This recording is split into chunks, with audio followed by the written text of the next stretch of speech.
Here with the discussion about siege battles in Total War Warhammer 3 Immortal Empires. This is a discussion I had months ago with a number of videos to discuss the issue. Well, as long as the issue with siege battles remains in the game, I will continue to talk about it until Creative Assembly decides to make some changes. Because there are certainly significant problems when it comes to siege battles. They're some of the worst battles in the game by far. In fact, they are the worst battles in the game by far, be it as the attacker or as the defender. But first off, before I actually get into a siege over here at Hag Hole, which is defended by this army of Dark Riders, and the Sisters of Twilight were besieging the settlement, I wiped out their army, but they do have two other armies here that could interfere in this situation. Context around battles always matters. Battles do not exist in isolation of this larger situation on the campaign map. And on the campaign, you always want to be an aggressive conqueror. The reason you want to be an aggressive conqueror is because that's how you grow your empire very, very quickly. And the problem with sieges is that Creative Assembly has this idea that we should waste our time besieging a settlement for multiple turns, building siege equipment, and putting ourselves in extremely vulnerable positions on the campaign map. Beyond the fact you're wasting time, and time is money, in this case my economy is in the red, I have enough money for a couple of turns, but I do have several situations to deal with. But beyond that kind of problem, there is another one, intrinsically tied to sieges themselves, the sieges themselves. See, if you're besieging a settlement for a couple of turns, you're giving the AI time to react. This is one of the mistakes the AI makes when it's attacking a provincial capital, that instead of attacking right away, which they could if they're attacking with a legendary lord and an overwhelming force, instead of attacking right away, they spend several turns besieging the settlement, building siege equipment, and then attacking you in a poor fashion, giving you plenty of time to react. Here, I don't want to give the AI time to react. Now, the Dracula Coven is basically down to this army and the settlement, so and of course the smaller army over here. But I am at war with the Sisters of Twilight, so if I just spend several turns here to besiege the settlement, guess what's going to happen? They're going to come down here, recruit more units maybe, or merge their armies together and just attack me in the rear. Now, Marafi's army is pretty powerful, but what happens if your army isn't so powerful? Or what happens when you end up fighting, instead of one army that might be in a settlement, you end up fighting 2 or 3 at the same time? That's certainly a disadvantageous position. So when it comes to siege battles, you always want to attack instantly. If you can't attack instantly and take the settlement in one go, you should never besiege it. Put your army in ambush stance or in camp stance somewhere near that settlement, or somewhere that it is safe. Wait until you get campaign movement range, more campaign movement range, and then have several goes if you have a ranged army, because that's one of the things that can work. If you have any kind of ranged army in the game, it doesn't matter what the defender has, you can win a siege battle, unless they're so far ahead of you when it comes to their power and they have a really high level settlement. That is how you deal with sieges. You never want to engage in a lengthy siege in a settlement unless you're certain that the defenders will not get reinforced, and if you have the luxury on the campaign map to be able to attack the settlement. Now, of course, this creates an issue because looking at the siege situation, Creative Assembly may have this idea that, oh, we're going to spend turns building towers and rams and causing attrition to the enemy. That is the worst thing you could do. This is one of the problems for quite a few factions, by the way, that they don't have artillery early on. It's one of the bigger problems in the Empire. They don't have artillery early on, so they don't have good siege options, but they're still in the same campaign situation. They're still in the same campaign map, and the dynamics of that campaign map do not change just because you can't recruit siege. You have plenty of ways of winning battles, siege battles without siege. I'm not going to recruit siege for Marafi's army here. I don't need it. I could just auto-resolve this battle, of course, but I'm going to have to fight them manually because, again, if I take too many casualties here, that's just benefiting my other enemies, and it's affecting more than just the immediate situation around Marafi. It's also going, if I take significant casualties, then that's affecting my strength ranking on the campaign map, which means that factions that may not declare war against me may be more likely to do so. Now, not necessarily a problem in this situation. Marafi's early campaign is pretty easy. but is a general purpose situation. So you want to be aggressive, you want to win sieges, you want to have the initiative on the campaign map. It's basic military strategy throughout the course of history. The only times that you see like great conquerors engaging in lengthy sieges is when they can afford to, and it's part of their plan to lure the enemy towards their position, and also when they can just outright storm the place. Caesar was, for instance, famous for his sieges, but it fit his plan very well, and besides, Caesar was also known for being very mobile and having the initiative throughout his military campaigns. Like, you look at Alexander the Great, you don't think of Alexander... We know Alexander the Great, of course, for the Siege of Tyre, but you also know him for his field battles and the fact that he constantly kept pressure on his enemy in order to win his campaigns. And when he was engaging in something as lengthy as the Siege of Tyre, he had the flexibility to do so because no one was going to show up and defeat his army in the field of battle. That is something that is important. And in fact, those conquerors, when they found themselves in a situation where they had to face a field battle, they abandoned the siege, dealt with the whatever battle they had to. Napoleon did this. Alexander was in a similar situation, dealt with those field armies, and then resumed the siege, right? So that is something that is important to know. Context around battles matters. It always has mattered. It always will matter. And Creative Assembly's notion that we're just going to sit back and build towers and rams is ridiculous. Besides, there's no real benefits in a siege battle to building towers and rams. In fact, it's one of the worst things you can do because they don't really serve a purpose. You can break down the gates without rams quite easily, in point of fact. And when it comes to towers, there's a lot of reasons you don't want to build towers or use them. But let's get into the actual siege battle itself.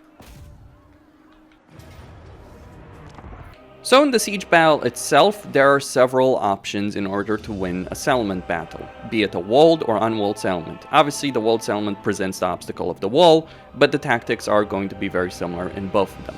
You have three main options, or rather two main options, though of course artillery can add some variety with that when it comes to the walled settlements.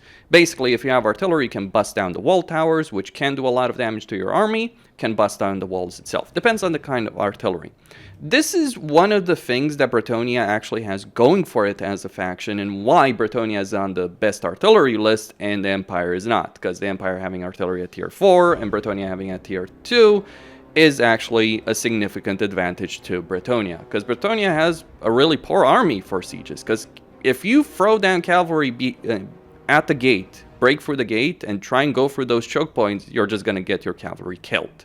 Doesn't matter how good it is, unless we're talking things like Grail Knights or Grail Guardians, but even then it's a poor decision because your units will take a lot of damage. And you don't know when there's an enemy army lurking around. I've been fighting Skaven in this campaign. Skaven armies can be in ambush stance, in the same province. I don't know if they're going to come in next turn and just attack me, so obviously I want to minimize casualties in every battle that I'm fighting manually, especially.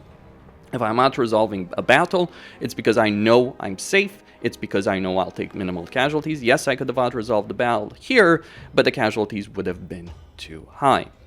So siege is one of the main factors when it comes... So having siege equipment, having artillery rather, is one of the main factors that will determine how your battle tactics are going to play out, or rather what options you will have. But even then, it doesn't necessarily change the fundamental idea that you have when dealing with these siege battles. You ultimately, regardless of faction, regardless of race, regardless whether or not you have artillery or not, you are going to use this. You're going to abide by the same principles. You want to minimize your casualties, you want to win the battle as quickly as possible, and you want to have your army in a condition where it can fight another battle in the next turn. So those are important factors to consider. So how do you do this? As I said, if you have artillery, you break down the walls. If you don't have artillery, you're going to need to take the gates. Never go on the walls, ever. This is why the whole infamous ladders that units can pull out are completely pointless to talk about, because you should never use them. If you're using them, you're just kind of screwing yourself in a lot of ways, because your units on these walls will take a lot of damage. Because here's the thing, units on walls are actually more vulnerable to range fire than units on the ground.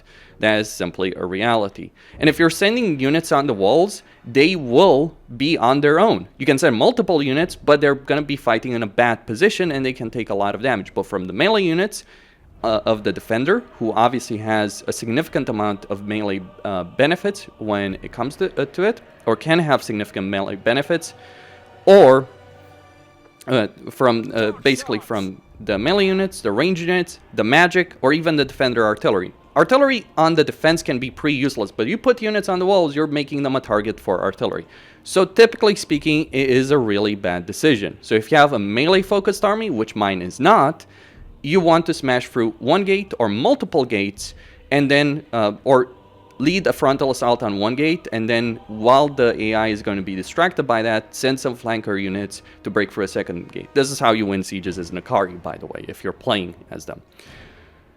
And as Warriors of Chaos. Of course, Warriors of Chaos also have the ability of just breaking down walls, so more opening. But effectively, if you're playing with a melee-focused army, you just put all your units or your heavy hitters through a gate, the ones that can survive a lot of damage, like Chosen, or if you're talking about Greenskin Trolls or Chaos, Armored Chaos Trolls, you throw them in. They might not win at the gate, though more often than not they will, but they will keep the enemy in place. And crucially, the enemy will try and hold these choke points. They'll do this in unwalled settlement battles as well. So, that makes them vulnerable to your own artillery. If you have mortars as the vampire counts, you just send your heroes, your lords, through the gates. You get the enemy to attack them en masse. You use your mortars. A lot of mortars just kill everything in sight. Or your mortars can kill everything in sight anyway, because the AI's dodging ability is actually reduced in a siege battle. Yes, the AI is less effective in a siege battle than it is on an open field battle. But let's say you don't have the melee ability, or even if you do have a decent amount of melee ability, like my melee units could probably take this element on their own with the heroes and lord. But let's say you don't have the melee ability, or you don't want to use it because the casualties would be too high. What do you do then as the majority of factions who will have a range-centric army? Well, if you have artillery, you take down some wall towers, you position all your ranged units in a nice formidable line just beyond the walls. You kill any unit on the walls. The units behind the walls, the ranged units of the defender, will not be able to help them. If you don't have artillery, and I don't, there's many dead zones in many settlements. Basically, areas of the map where the towers can't hit them. In Dark Elven settlements, it is this corner right here. In Imperial settlements, there's a long wall that has no towers on it. You don't want to get hit by the towers. But what do you do in settlements where you do have towers to contend with? Well, you put a hero running around like a chicken in front of these wall towers. You put the ranged units behind said hero. The hero will get targeted by the towers. The ranged units will take no damage. The ranged units kill everything on the wall. Though, of course, that's not necessarily the most efficient. Like, I could do this with Morathi. It is a pretty silly thing. It's what Bretonnia should do, by the way, when it comes to a siege battle. But in this case, what I'm going to do is what you should basically do as any range-centric faction. You mass all your ranged units in one giant fist. You put them on the undefended section of the wall, or even if every section of the wall is defended by a tower, it doesn't matter. You march them all together, you kill everything in sight. I'm just going to speed the battle up here. So you kill everything in sight. The defender has no answer to this, because while their units on the walls have greater range and will be able to target you before you target them, the units they have behind the walls will not. So, the units behind the walls are basically fighting in the same situation as you are. Here's the thing, though, in this kind of situation for the defender. The defender in many settlements, not in this one necessarily, but the defender in many settlements will not have the terrain behind the walls to mass their own ranged units. This applies to the vast majority of settlement types that you may face in a battle. So if you're the defender, you can't put some ranged units on the walls and some units behind. That's just the surefire way of getting a lot of your ranged units killed, especially against any competent opponent. Like if you're facing a human opponent, contesting the walls against a massed ranged army, even if you have a massed ranged army yourself, is one of the worst things you can do. And the AI in general is going to run around like a hellish chicken doing this, and like getting its units killed one at a time. By the way, needless to say, one of the problems about all of this is that this is incredibly boring, to be clear. Just sitting around, watching your range units kill everything, taking minimal damage. If you're facing Skaven, you will have to deal with clan rats. Maybe the AI has some artillery or spells that they'll use, but usually speaking, when it comes down to it, you'll take significantly less damage if you're the attacker than you're the defender. Legend of Total War, in many videos that he's done on siege tactics, where he tells people, or where he fought survival battles, right?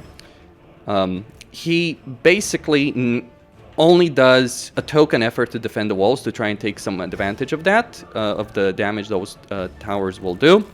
But outside that, he barely defends the walls. The worst thing you can do is try and defend the walls, because while the wall towers themselves can do a significant amount of damage, you're probably, unless you're talking about really high-level settlements, like Dark Elven towers at tier 3 can wipe out entire armies. I would not put my units at risk, as I am doing here, in a tier 3 Dark Elven settlement, because these wall towers would wipe my units out.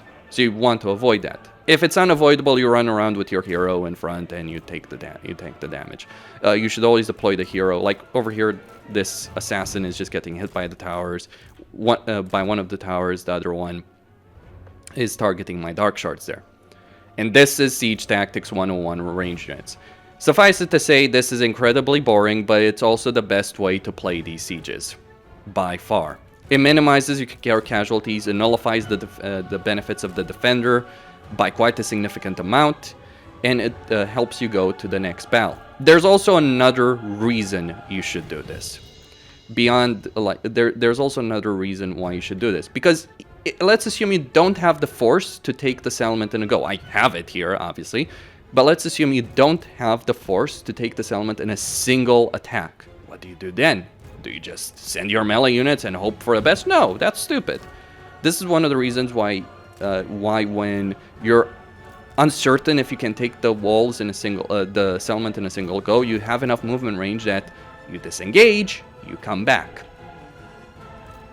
to the settlement after doing enough damage. Even if you have to wait a turn to attack again, it doesn't matter. Or you can have a secondary army, or if you have enough campaign movement range, you can attack again, right?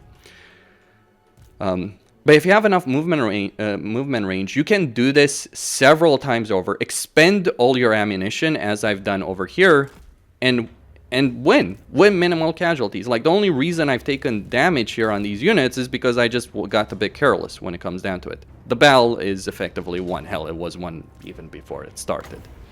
And consider the difference fighting this battle manually in this manner, as opposed to charging in like a fool for the gates, or trying to besiege the settlement directly, made for me here. I took some damage from magic. That was actually one of the problems there. I'm actually just going to send Morafi to deal with that particular problem.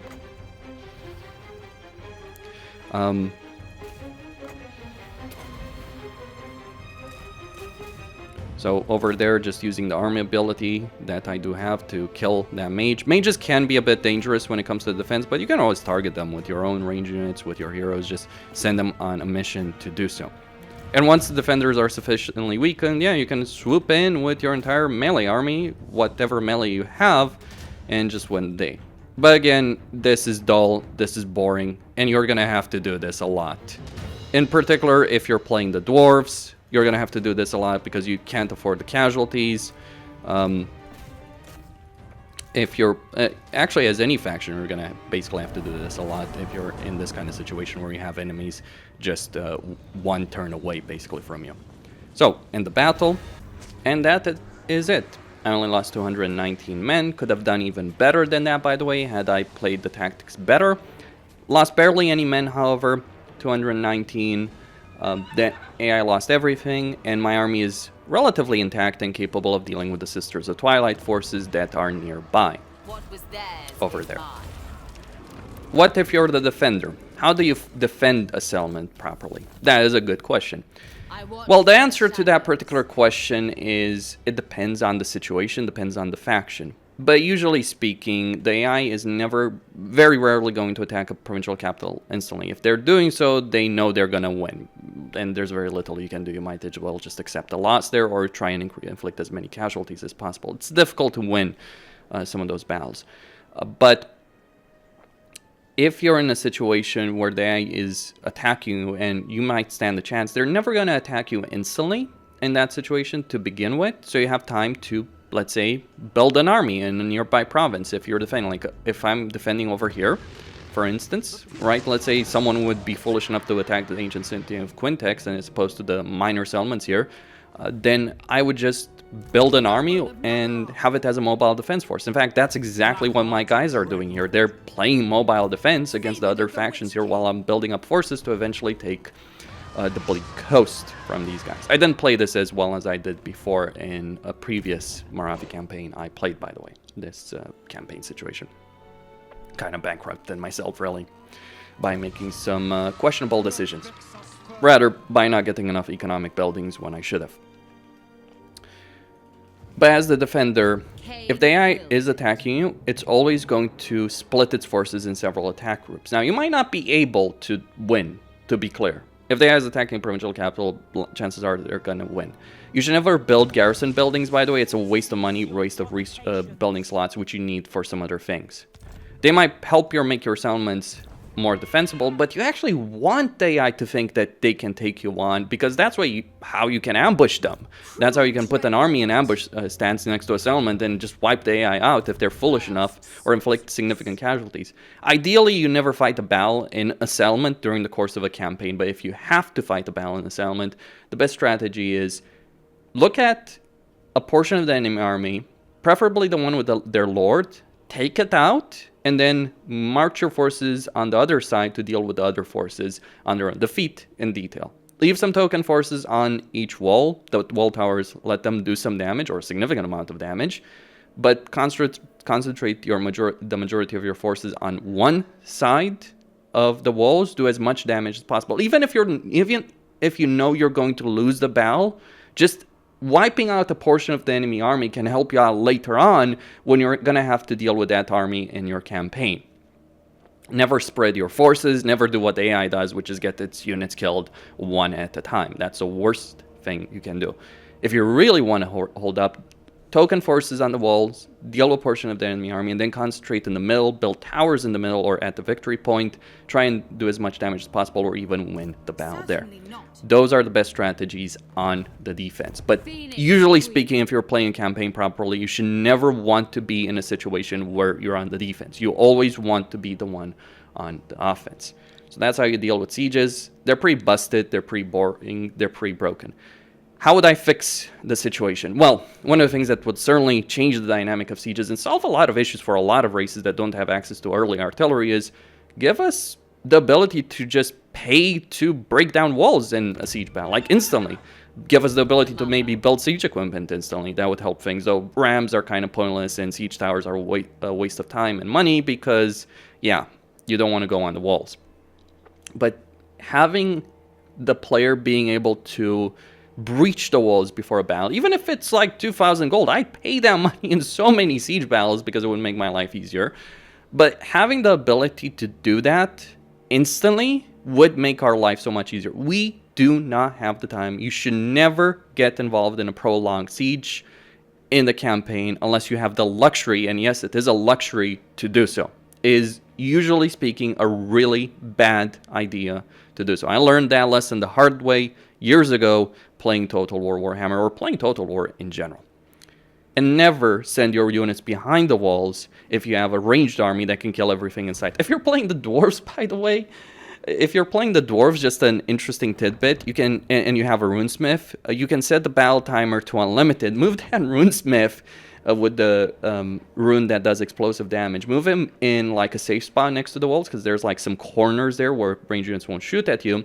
And just keep using that rune over and over and over and over again and to the infinite, and you can win every siege battle with just a hero and a runesmith. That isn't a joke, by the way. It's also interesting to know that in Free Kingdoms, I was checking out recently, just looking back at it, like in Free Kingdoms, the AI, at least in the unwalled settlement battles, will actually, if you have artillery and you're about to destroy their towers, they're actually going to form up and attack you. In that kind of situation. I'm not sure if it was because I had artillery, because the AI thought it had a chance. It didn't.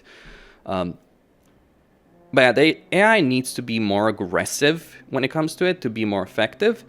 And it shouldn't be that the most effective siege tactic for the majority of factions in this game is pack your ranged units in a corner where the towers can't hit you, or run around with your lord and hero soaking the damage or avoiding the damage really from the wall towers while your ranged units kill everything on the walls, silence those towers, and then kill everything behind the walls as well, one at a time. It's just bad design in a lot of ways. Just being able to break down the walls would help a lot. Beyond that, I would completely remove the buildable towers and barricades, or if we had them. Like, I didn't even talk about those. Let's be clear on this. The reason you don't want to go in the streets and street fighting is because you're going to be funneled in choke points because of the towers and barricades, and you never want that. Why do so? If the AI is going to suicide itself by fighting near the walls, which isn't a bad idea, and it's probably how sieges should be fought, still trying to prevent the AI, prevent you from getting a foothold. But if the AI is going to just line itself up to be killed, why would I ever want to enter the settlement unless I'm Warriors of Chaos, in which case I don't care, basically. And even as Warriors of Chaos, I'm not going to get far in the settlement. I'm just going to kill everything by the gates, cause the army losses, win the battle. Or just auto-resolve every siege battle in the campaign because that is available for them. So what's the point of these wonderful terrain types, of all the work they put in Warhammer 3 to rebuild the settlements, give us better settlement maps? If they ruin them with those constantly building barricades, it just so severely limit you in the streets that are so annoying. They're annoying. They're not a danger. They're an annoyance, and it's like you just bypass them more or less by killing everything in sight. And if you run out of ammo, as I said, if you run out of ammo and can't kill everything in a single go, just withdraw, come back, attack again. Waste the ammo a second time, a third time, a fourth time. Doesn't matter. Never go in the streets. Never engage for the victory point. Never fight the siege battles the way the developers intended you to do so. That is just the silly part. It wouldn't be so much better if the defenders ranged were actually effective, because they're not. They're in too many tight corners, and all those barricades are actually making their lives more difficult to actually shoot. Artillery isn't effective behind the walls. It's part of a larger issue with range. Like, range in an open field battle can be pretty effective if they have space. If they don't have space, that's a problem. Like, take away space, create any obstacles, range just ceases to work. This is one of the reasons gunpowder units are completely worthless in every campaign in the game right now, because they're not going to be good in these kind of situations or on any terrain where they're obstructed. And they just cease working. So would I rather have a unit that works, or would I rather have a unit that doesn't work? You know the answer to that. Therein lies the problem right now with sieges, and it creates fundamental issues in the campaign, in any campaign. Because yes, you know, at many points from many campaigns, I can just auto-resolve siege battles, but I'm going to take significant casualties auto-resolving that, and it's just annoying knowing I could have lost half my army here, or a third of my army, and I walked away with minimal casualties that I'll just replenish in a single turn, with the exception of this unit, but I can just replace that regiment of renown. It is silly, is bad, is broken, is not well designed. Sieges have never been well designed, but Creative Assembly needs to understand they need to make them more interesting than they are. If not, we're going to keep having the same issues over and over again. And here's the thing, it's not like we haven't seen better from them. Because we have actually seen better from them. Say what you will about the Total War Saga Troy, while the siege battles there are horrible in many ways because of the walls and the limitations there, the actual minor settlement battles are pretty great. The AI will block choke points, fight properly, try and counter you properly, not suicide itself foolishly. It's like, it's astounding how things can be that much better. Or, you know, wall-mounted artillery, or some other options. We've had those before. Siege battles have always been the weakest point in the Warhammer Total War games, and they continue to do so. And I'm not sure what Creative Assembly was thinking in, oh, let's put buildable things in settlements. What was the logic behind that? How did they think that was going to go? Because it certainly, because sure, it can help the defender, but it's also causing a lot more issues than it's worth. Quasine here, signing out. Don't forget to subscribe, like, and enable notifications, and stay tuned for more.